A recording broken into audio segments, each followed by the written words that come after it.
Bonjour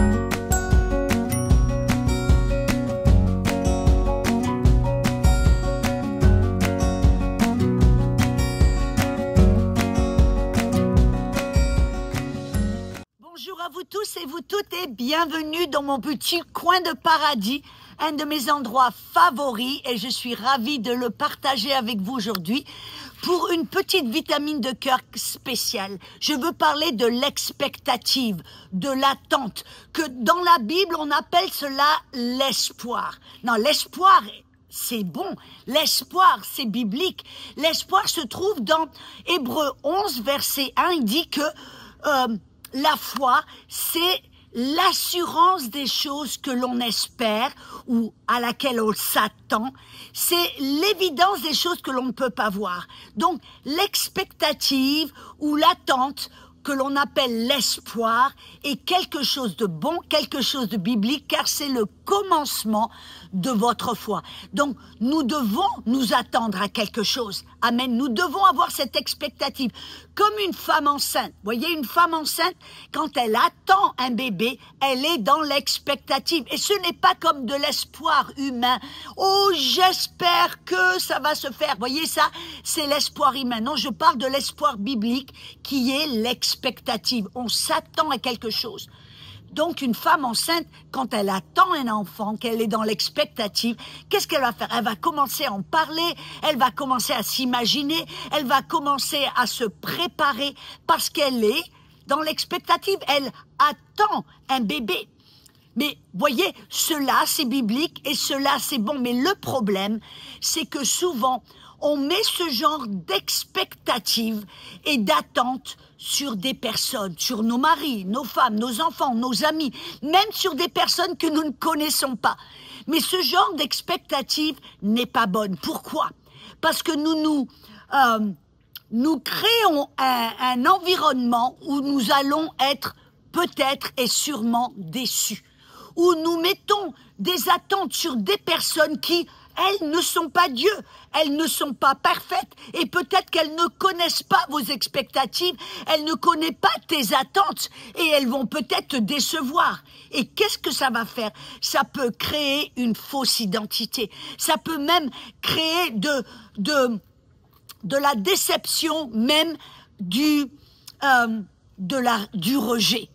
Et donc, je veux vraiment vous avertir, je veux vraiment vous montrer que ce genre d'expectative que l'on met sur les autres, c'est une façon de permettre à l'ennemi de nous, de créer une situation où nous allons être vaincus, déçus, peut-être même se sentir rejetés et créer une fausse identité.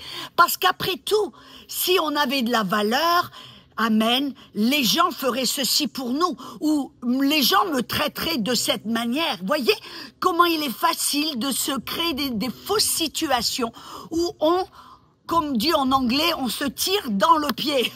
C'est une façon de parler en anglais qui veut dire on se crée une situation où on va être vaincu et on se crée une situation pour être dans la défaite et dans le rejet. Vous comprenez ce que je veux dire? Alors, je veux vraiment vous encourager à ne pas le faire. Je me rappelle comment j'ai découvert cette vérité. Bon, en tant qu'enfant toute petite, comme tous les enfants, le jour de notre anniversaire, on s'attend à ce qu'on soit célébré. Et je me rappelle, j'attendais, je vais avoir un gâteau avec des bougies, on va peut-être avoir des ballons, et je vais avoir un cadeau. Et le jour de mon anniversaire approchait, le plus mon attente commençait à monter, mes expectatives commençaient un peu à s'enfler, amen.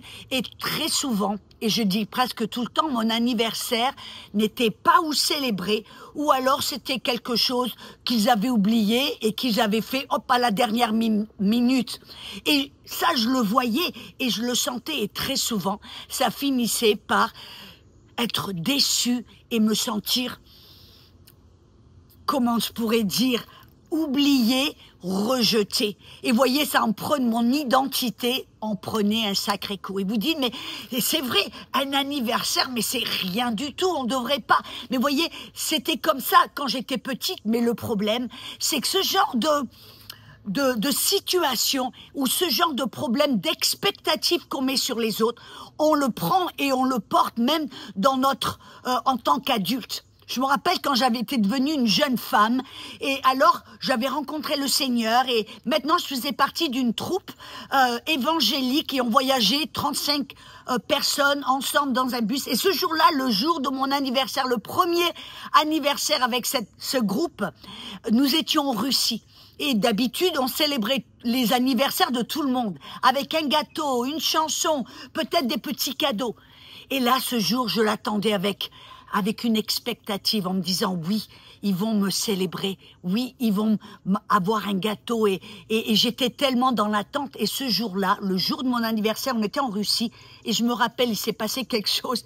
Ils m'ont oublié à l'hôtel. Ils sont tous partis dans le bus pour le théâtre et ils m'ont oublié et j'ai passé le jour de mon anniversaire toute seule dans ma chambre d'hôtel en Russie. Et vous voyez, je me suis tout d'un coup sentie non seulement délaissée, rejetée, mais une manière, ça a renforcé cette fausse identité que je n'ai pas de valeur, que Dieu ne m'aime pas, parce que si Dieu m'aimait, ben les gens me célébreraient, les gens feraient ceci pour moi ou cela pour moi. Et vous voyez, c'est plus tard que tout d'un coup, je me suis aperçue. Mais attends, il y a quelque chose qui ne va pas. Et le Seigneur a commencé à me montrer et m'enseigner que l'expectative, l'attente ou ce que l'on appelle l'espoir biblique doit toujours être mis sur Dieu, projeté sur Dieu, mais jamais sur l'homme. Car comme je l'ai dit, l'homme n'est pas parfait. L'homme n'est pas Dieu. L'homme ne connaît pas ton cœur et les attentes de ton cœur. Amen. Et il s'est passé quelque chose de magnifique. À partir du moment où je me suis dit, mais l'anniversaire, c'est pas quelque chose de si important que cela. Mon identité n'est pas contingent de la manière que les gens me traitent ou de la manière qu'ils célèbrent mon anniversaire. Et tout d'un coup, mon identité était en Dieu. Ce qu'il dit de moi, ce qu'il fait pour moi. Amen. Et son amour pour moi, ce que Jésus a fait pour moi sur la croix. Et tout d'un coup, me suis aperçue que je n'avais plus à mettre d'expectative ou d'attente sur les autres. Et quand j'ai arrêté de mettre mon expectative sur mon mari, mes amis et les autres, il s'est passé quelque chose d'intéressant. Tout d'un coup, mon anniversaire était célébré. Et comme je l'ai dit, je m'en suis aperçue que mon anniversaire, ce n'était pas, ou la manière de le célébrer, ce n'était pas ce qui dictait mon identité. Amen. Mais il s'est passé quelque chose d'intéressant. Alléluia. Les gens, mon mari commençait à me célébrer mon anniversaire. Mes amis, Dieu lui-même me donnait des petites surprises en me célébrant. Voyez? Et donc j'ai compris, mes amis, toi et moi, nous ne devons pas mettre d'expectatives, de fausses attentes sur les autres, mais seulement sur Dieu, car lui seul est fidèle. Et nous ne devrions pas juger notre identité selon comment les autres vont satisfaire nos attentes. Amen. Voyez, ne permettons pas à l'ennemi de nous cibler, de nous vaincre de cette manière et de créer une fausse identité dans notre cœur, des mensonges qui sont renforcés au travers de ces fausses attentes et fausses expectatives. Alors j'espère que cela vous aide et alors rappelez-vous, vos attentes, votre espoir, vos expectatives sont sur Dieu car lui seul est fidèle et jamais sur les gens. Amen. Et laissez-leur vous surprendre. Amen. Laissez-leur vous bénir. Alors là, vous serez vraiment bénis. Amen. Que Dieu te bénisse, Dieu vous bénisse. À la prochaine pour un autre Vitamine du cœur. À bientôt.